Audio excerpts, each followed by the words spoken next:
우리 오늘 하나님의 말씀은 베드로전서 1장 3절, 4절, 9절 말씀을 함께 보실 텐데요. 베드로전서 1장 3절, 4절, 9절 말씀입니다.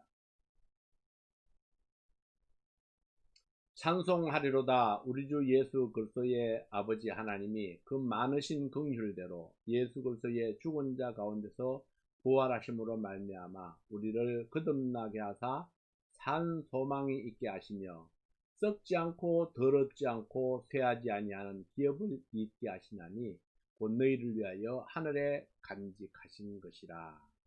오늘 이 말씀을 통해서 하나님의 긍휼이라는 제목으로 말씀을 전하겠습니다.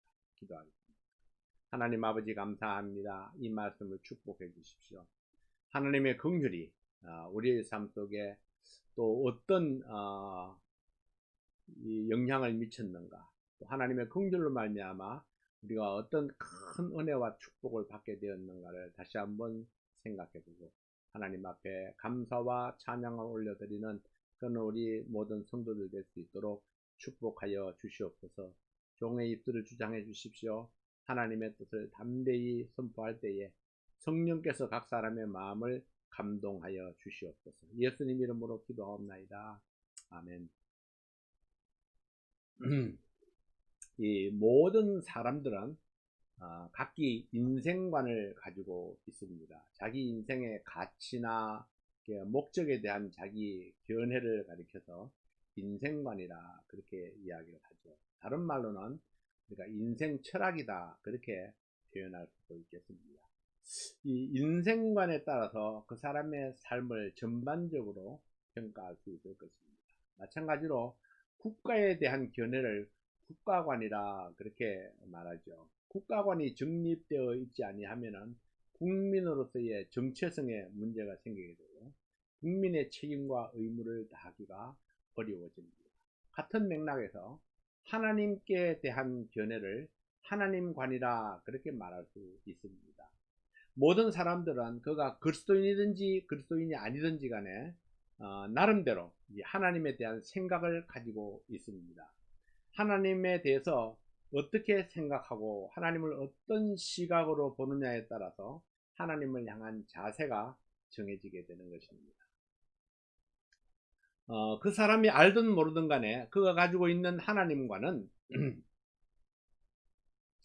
그 사람의 전반적인 삶에 엄청난 영향을 미치게 됩니다. 어떤 사람은 그가 가지고 있는 그 하나님관으로 인해서 하나님께 자기의 일생을 헌신하고 목숨을 다해서 하나님을 섬깁니다.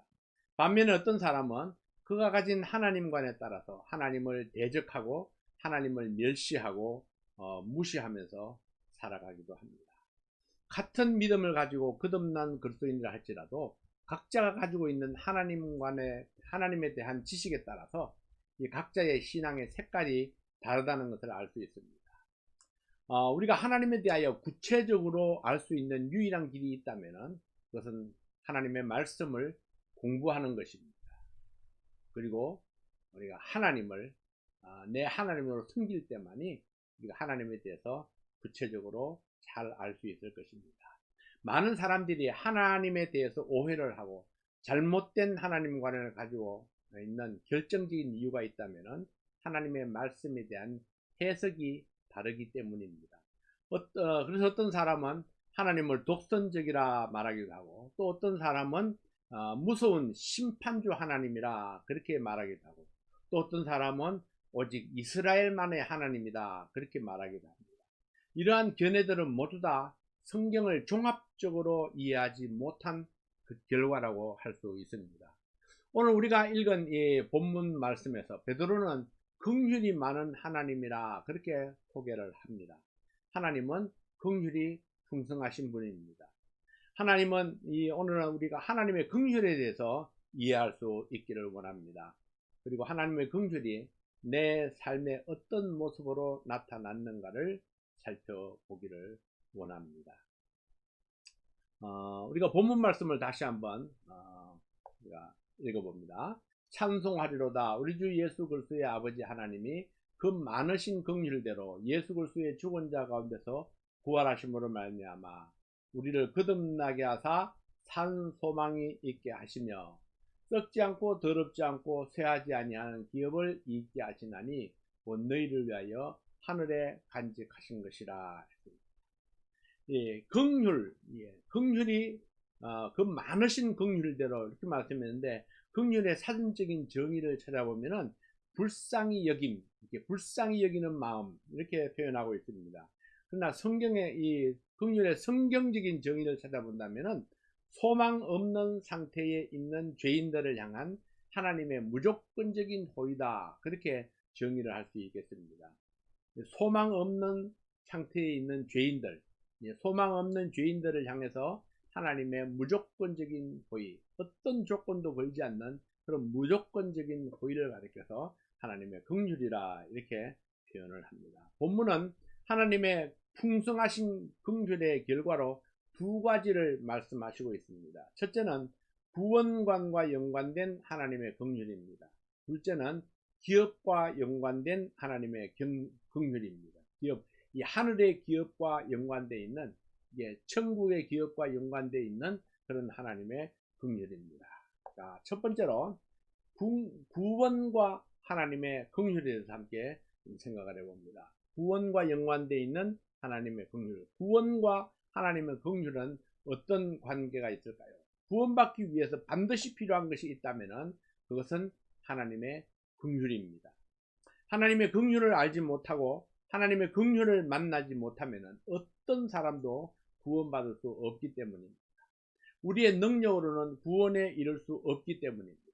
하나님께서 나를 긍휼히 여기시고 은혜를 베푸실 때 복음을 만날 수 있고 복음을 이해할 수 있습니다. 하나님이 인간을 긍휼히 여긴 결과가 우리에게는 구원으로 나타났습니다. 그러나 많은 사람들이 이러한 구원관을 알지 못합니다. 하나님의 긍휼로 예수님을 보내주셨고 그 은혜로 구원받게 되었습니다. 그러나 사람들은 하나님의 긍휼을 이해하지 못하고 율법을 행함으로 구원받을 수 있다고 오해를 했습니다. 우리는 성경의 가르침에 주목해야 됩니다.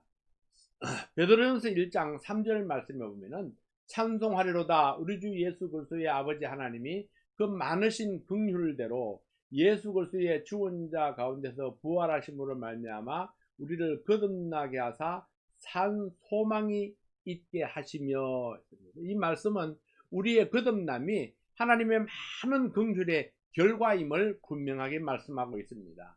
하나님이 그 많으신 긍휼대로 예수님을 부활하게 하셨고 예수님의 부활로 우리를 거듭나게 하셨습니다. 우리가 거듭나서 하나님의 자녀가 되었기 때문에 또한 우리에게 소망이 있습니다. 베드로전서 2장 10절 말씀에 보면 너희가 전에는 백성이 아니더니 이제는 하나님의 백성이요 전에는 긍휼을 얻지 못하였더니 이제는 긍휼을 얻은 자니라, 이렇게 말씀을 합니다. 우리는 이 말씀 속에서 거듭되는 단어가 전에는 이제는 이라는 이 말에 유의해 봐야 됩니다. 구원받은 날을 기준으로 해서 전에와 이제가 다르다는 것입니다. 구원받기 전에는 하나님의 백성이 아니었는데 구원받은 후에는 하나님의 백성이 되었다는 것입니다. 자, 같은 원리로 하나님의 긍휼을 얻지 못했을 때는 구원받지 못했는데 하나님의 긍휼을 얻어서 구원받게 되었습니다. 하나님의 긍휼이 구원을 이루게 했다는 것입니다. 여러분의 구원이 하나님이 나를 긍휼히 여긴 결과라고 믿습니다. 하나님이 나를 긍휼히 여기주지 아니했다면 우리가 하나님을 만날 수 없었습니다. 예수님을 만날 수 없었고 예수님을 이해할 수 없었을 것입니다. 하나님이 나를 불쌍히 여겨주셨기 때문에 우리가 하나님의 말씀을 들을 수 있었고 구원받을 수 있는 기회가 있게 되었다는 것입니다. 만일 우리가 이러한 구원관을 가지고 있다면, 그리고 하나님의 긍휼로 구원받았다고 믿고 있다면 우리는 결코 교만할 수가 없습니다. 하나님의 은혜에 감사하지 아니할 수 없습니다. 구원받은 사람들이 이러한 사실을 잊어버리기 때문에 때로는 교만해지고 감사하지 못하고 원망이 생기는 것입니다. 디도서 3장 5절 말씀을 보면은 우리를 구원하시되 우리의 행한 바 의로운 행위로 말미암지 아니하고 오직 그의 긍휼하심을 쫓아 중생의 씻음과 성령의 새롭게 하심으로 하셨나니 했습니다. 자, 우리를 구원하시되 우리를 구원할 때 어떻게 했느냐 하면은 우리의 행한 바 의로운 행위로 말미암지 아니하고 오직 그의 긍휼하심을 쫓아 중생의 씻음과 성령의 새롭게 하심으로 하셨나니 구원하셨나니 이런 이야기죠. 여기서는 무엇이 하나님의 긍휼과 대치되어 나타나고 있습니까? 그것은 인간의 행위, 그리고 나 자신의 의로운 행위, 그리고 이 자기가 생각하기에 의롭다고 생각하는 그 행위들이 하나님의 긍휼과 대치되어서 나타나고 있습니다. 우리가 이 말씀에 근거해 볼 때에 율법주의자나 자기의 행위를 의지하는 자는 하나님의 긍휼에 대해서 무지하기 때문입니다. 잘 알지 못하기 때문에 그렇죠. 하나님의 긍휼을 알지 못하고 믿지 못하면은 자기 의를 주장하게 됩니다. 그렇게 되면은 내가 무엇을 했기 때문에, 내가 이런저런 것들을 했기 때문에, 내가 이것을 잘했기 때문에 자기 공로가 앞에 서게 되는 것입니다. 그러나 하나님이 우리를 구원하신 것은 우리의 행한 바 의로운 행위로 말미암지 않는다고 말씀을 했습니다. 그래서 내 의 때문에, 내가 무엇을 잘했기 때문에 내가 구원받게 된 것이 결코 아니라는 것입니다. 디모데전서 1장 13절 16절에 보면은 바울의 구원관에 대해서 설명을 주고 있습니다. 디모데전서 1장 13절 말씀을 먼저 봅니다. 내가 전에는 회방자요 핍박자요 포행자이었으나 도리어 긍휼을 입은 것은 내가 믿지 아니할 때에 알지 못하고 행하였습니다. 바울도 긍휼을 입었다고 간증하고 있습니다. 바울은 자기가 구원받은 것을 긍휼을 입은 것으로 묘사를 했습니다. 긍휼이란 무엇입니까? 소망 없는 상태에 있던 죄인들을 향한 하나님의 무조건적인 호의입니다. 사도 바울에게 전혀 소망이 없었는데 하나님의 긍휼로 말미암아 하나님의 무조건적인 호의를 받아서 구원에 이를 수 있게 되었다는 거죠. 그렇기 때문에 긍휼을 알고 경험하기 위해서는 먼저 자기의 타락하고 죄악된 상태를 인정하는 일이 선결 조건입니다. 디모데전서 1장 15절 16절 말씀을 봅니다. 밑보다 모든 사람이 받을 만한 이 말이여 그리스도 예수께서 죄인을 구원하시려고 세상에 임하셨다 하였도다. 죄인 중에 내가 괴순이라. 그러나 내가 긍휼을 입은 까닭은 예수 그리스도께서 내게 먼저 일절 오래 참으심을 보이사 후에 주를 믿어 영생 얻는 자들에게 본이 되게 하려 하심이니라.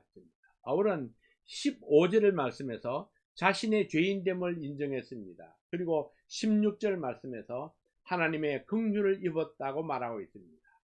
자신의 행위는 전적으로 악했고 오직 하나님의 긍휼로 예수를 믿어서 구원받게 되었다고 간증합니다. 이것이 바울의 구원관입니다.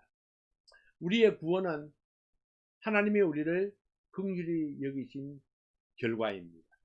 만일 우리가 우리의 의나 우리의 행위를 주장한다면 하나님의 긍휼은 역사하지 못합니다. 우리가 하는 어떤 선한 행위도 하나님의 긍휼을 대신할 수는 없습니다. 그래서 하나님의 긍휼만이 우리를 구원에 이를 수 있게 하셨다 하는 것. 두 번째로는 영원한 기업과 하나님의 긍휼의 관계입니다. 이 땅을 살아가는 동안에 인간에게는 끊이지 않는 고난이 있습니다. 아담과 하와가 범죄한 이후에 하나님께서 그들에게 내리신 징벌이 고난이었습니다. 창세기 3장 17절부터 19절까지 있는 말씀을 봅니다. 아담에게 이르시되 내가 내 아내의 말을 듣고 내가 너더러 먹지 말라 한 나무 실과를 먹었은즉 땅은 너로 인하여 저주를 받고 너는 종신토록 수고하여야 그 소산을 먹으리라. 땅이 내게 가시던 불과 엉겅퀴를 낼 것이라. 너의 먹을 것은 밭의 채소인즉 내가 얼굴에 땀이 흘러야 식물을 먹고 필경은 흙으로 돌아가리니 그 속에서 내가 취함을 입었습니다. 너는 흙이니 흙으로 돌아갈 것이니라 하시니라.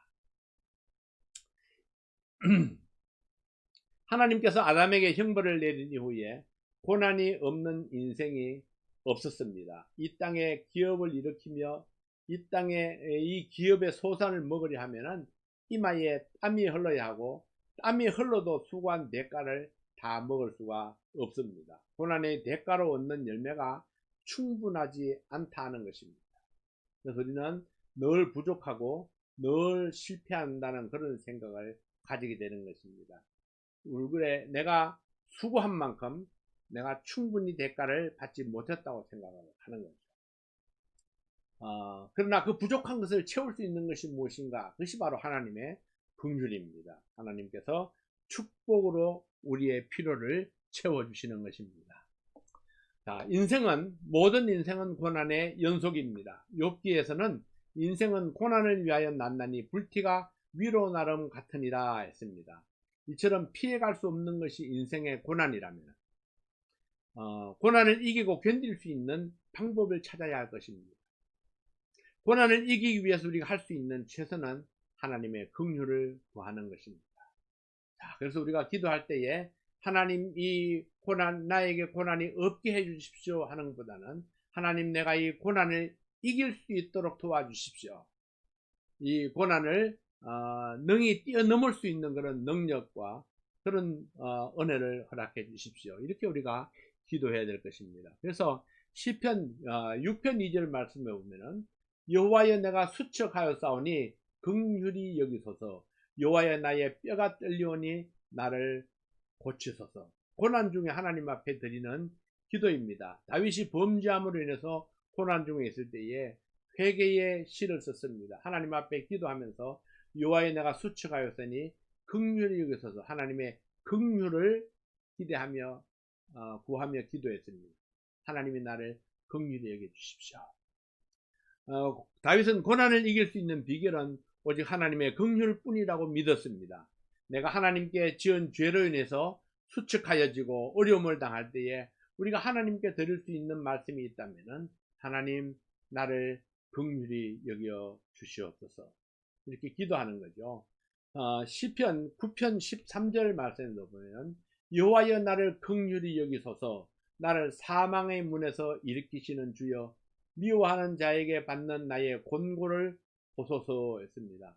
우리가 누군가로부터 미움을 당하고 곤고함을 당할 때에 그때 우리가 구해야 하는 것은 하나님의 긍휼입니다.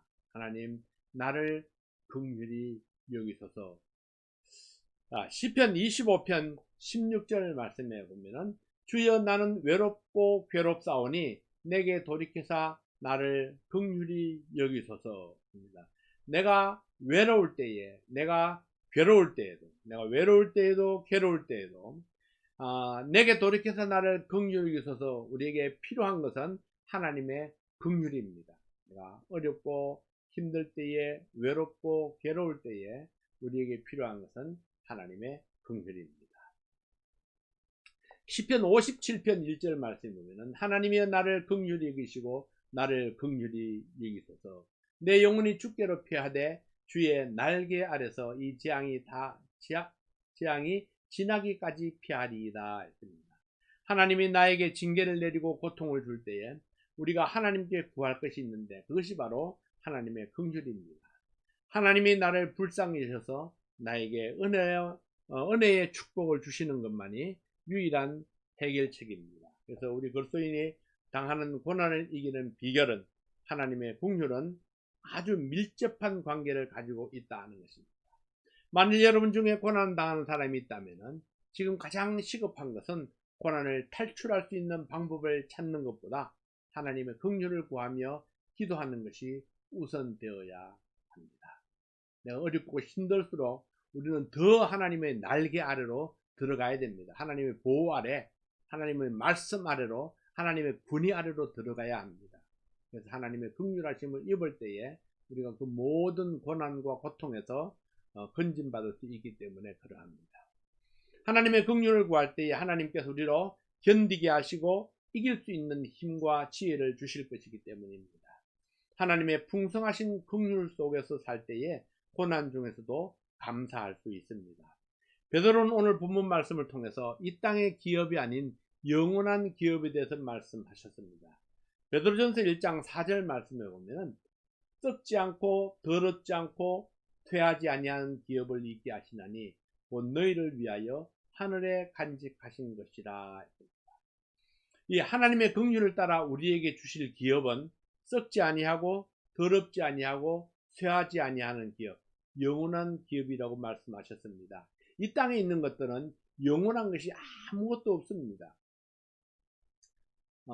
눈물과 땀으로 얼룩진 고난의 연속입니다. 그러나 하나님께서는 우리에게 새로운 기업을 약속으로 주셨습니다. 하늘에 간직하신 기업, 영원한 기업, 그것은 내 노력이나 내 지식이나 내 능력으로 얻어지는 것이 아니고 하나님의 긍휼로 얻게 되는 하늘의 축복입니다. 네로의 폭정과 핍박으로 인해서 어디로 가도 소망을 찾을 수 없었던 그리스도인들에게 베드로는 하나님의 긍휼로 말미암아 영원한 기업을 얻게 되었다고 격려했습니다. 그래서 이 땅에 이런저런 어려움들이 있고 고난이 있고 가난함이 있고 아픔이 있을지라도 우리가 하나님께서 예배해 놓으신 그 영원한 기업을 생각하며 참고 기다리라. 하나님의 때가 될 때까지 기다리라. 하나님의 긍휼이 우리를 건져주실 것이라고 말씀하시고 있는 것입니다. 세 번째로는 기도 응답과 하나님의 긍휼입니다. 우리가 드리는 기도는 하나님의 긍휼과 어떤 관계가 있을까요? 기도하는 태도가 잘못되면 그 기도가 우리를 얼마나 교만하게 만드는지 모릅니다. 기도에 대한 자세가 잘못되면 그 기도가 또 다른 나의 의가 되기 때문에 그렇습니다. 또 다른 나의 행위가 되어서 하나님의 은혜, 그 하나님의 긍휼을 가로막을 수 있는 위험이 있습니다. 기도는 나의 의를 자랑하는 것이 아닙니다. 기도는 내가 이룬 일들을 자랑하는 시간이 아닙니다.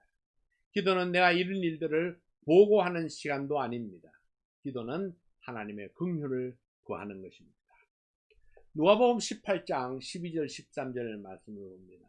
나는 1회에 2번씩 금식하고 또 소득의 11조를 드리나이다 하고 세리는 멀리 서서 감히 눈을 들어 하늘을 우러러 보지도 못하고 다만 가슴을 치며 가로되 하나님이여 불쌍히 여기옵소서 나는 죄인으로소이다 하였느니라. 이 바리새인의 기도는 자기가 행한 것에 대해서 고백을 했고 세리는 불쌍히 여달라고 기도했습니다. 바리새인이 금식하며 기도하고 소득의 11조를 신실하게 드린 것은 칭찬 들을 만한 일입니다. 그럼에도 불구하고 하나님께서 바리새인의 기도를 기뻐하지 않으신 이유가 무엇일까요? 하나님은 이미 바리새인의 행한 일들을 모두 알고 계셨습니다. 바리새인의 그 마음속에 어떤 악한 마음이 있는가도 알고 있었고 바리새인 마음속에 있는 그 교만함도 알고 계셨습니다. 하나님 앞에는 아무것도 감추인 것이 없습니다.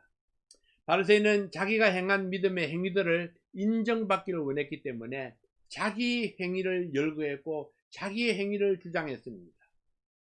그러나 인간이 아무리 의롭다고 할지라도 하나님의 수준에 이를 수가 없습니다. 인간이 아무리 좋은 일을 많이 한다 할지라도 하나님만큼 의로워질 수는 없습니다. 바리새인은 자기가 행한 믿음의 행위들을 인정받기를 원했기 때문에 그의 기도는 교만한 기도가 될 수밖에 없었습니다. 그러나 세리는 하나님의 긍휼을 구했습니다. 기도 응답은 내가 행한 행위에 대한 보답으로 받는 것이 아닙니다.